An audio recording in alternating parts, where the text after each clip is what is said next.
What we should do now is keep the applause going for our next fabulous act.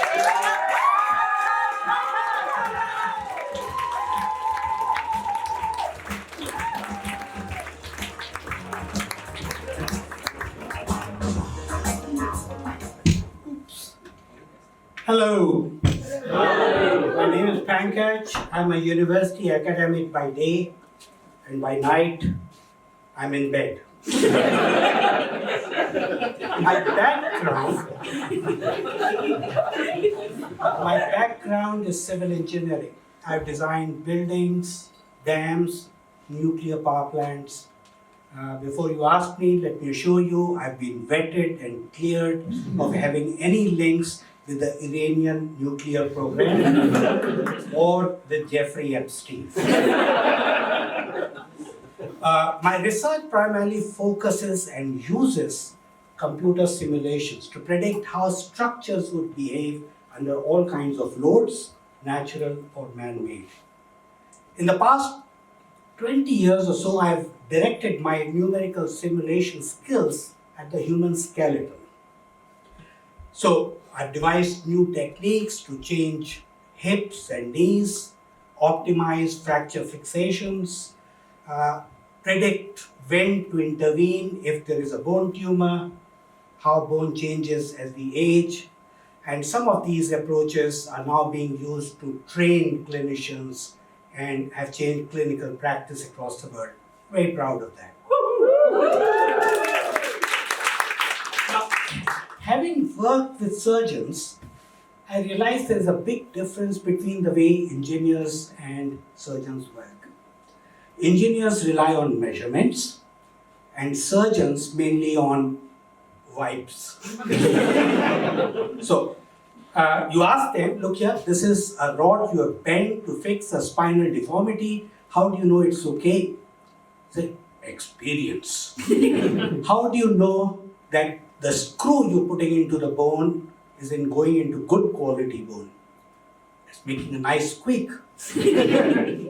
How do you know that the bone graft you have impacted has been impacted adequately? Oh, I poke it with my finger. It feels hard, so it's good. Now imagine an engineer saying, look here, I tap concrete with my palm. If it feels smooth, it will hold the bridge.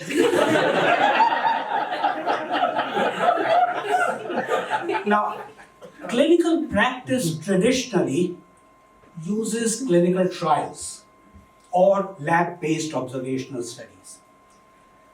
Right? So we tried this on 1,000 people and 70% lived happily ever after. Right? So that's the way they go. Now, welcome to my world of computer simulation.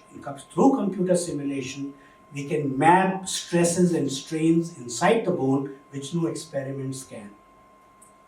We can try out the same implant on different patients or different implants on the same patient to find out which works best. Essentially conduct what we call virtual clinical trials. But medical bodies, they like all kinds of simulations to be validated through experiments. So what's the point of doing simulation if you've got to do experiments anyway? Their logic is that if we goof up with simulations, then people might get worse or even die. As I say, they might update themselves to a ghost status. And there will obviously be then questions asked. Well, here's the kicker. When I designed nuclear power plants, nobody asked me to validate it. I guess if I had goofed up then, there wouldn't have been anyone left to ask questions. So that's what we call the high-stake game of oops. Now, clinical trials take so long that by the time you finish with the trials, you need a time machine to go back and start using the product. Whereas simulations are cheap, budget-friendly, and best of all, you don't have to go to the lab, put on safety glasses, fill in endless health and safety forms, put on hard hat, deck yourself with a high visibility jackets or steel-toed boots. Well, none of that for me. I just lounge in my bed with my laptop or sit in my chair with my feet propped on my desk and dive into simulations while puffing a bit of pot. Thank you very much.